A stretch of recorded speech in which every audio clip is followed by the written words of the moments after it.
कोपरगाव मतदारसंघातील पंतप्रधान ग्रामसडक योजनेच्या व मुख्यमंत्री ग्रामसडक योजनेच्या अनेक रस्त्यांची कामं अतिशय निकृष्ट दर्जाची झाली असून त्या ठेकेदारांना कायमचे काया यादीत टाका, अन्यथा विधिमंडळ अधिवेशनात लक्षवेधी मांडणार असा इशारा आमदार आशुतोषदादा काळे यांनी प्रधानमंत्री आणि मुख्यमंत्री ग्रामसडक योजनेच्या अभियंत्यांना दिला आहे.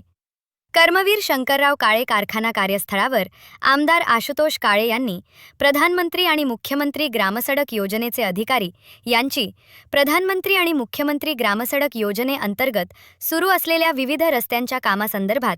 व खराब रस्त्यांबाबत तक्रारी असलेल्या नागरिकांची व संबंधित रस्त्याच्या ठेकेदारांची व त्यांच्या प्रतिनिधींची आढावा बैठक घेऊन रस्त्याच्या निकृष्ट कामावरून अधिकारी व ठेकेदार यांना चांगलेच सुनावले. यावेळी उपअभियंता संजय कुमार गायकवाड, कनिष्ठ अभियंता सलील शेख, अमित चोळके, कर्मवीर शंकरराव काळे सहकारी साखर कारखान्याचे संचालक सूर्यभान कोळपे, राहुल रोहमारे, प्रशांत घुले, जिनिंग प्रेसिंग सोसायटीचे चेअरमन गोरक्षनाथ जामदार, विजयराव जाधव, बहादरपूरचे सरपंच गोपीनाथ राहणे,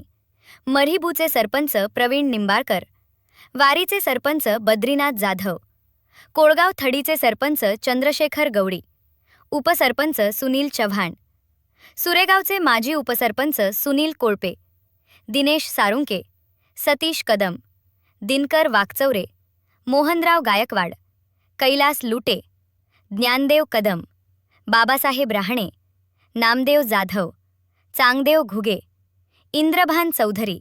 सुरेश जाधव तसेच संबंधित रस्त्यांचे ठेकेदार व त्यांचे प्रतिनिधी उपस्थित होते. माझ्या चांगुलपणाचा कोणीही गैरफायदा घेऊ नका. माझी सहनशीलता संपत असल्याची उद्विग्नता ही आमदार आशुतोषदादा काळे यांनी यावेळी अधिकाऱ्यांसमोर व्यक्त केली. ऑस्कर न्यूजसाठी रेणुका ढमाले सह अनिकेत.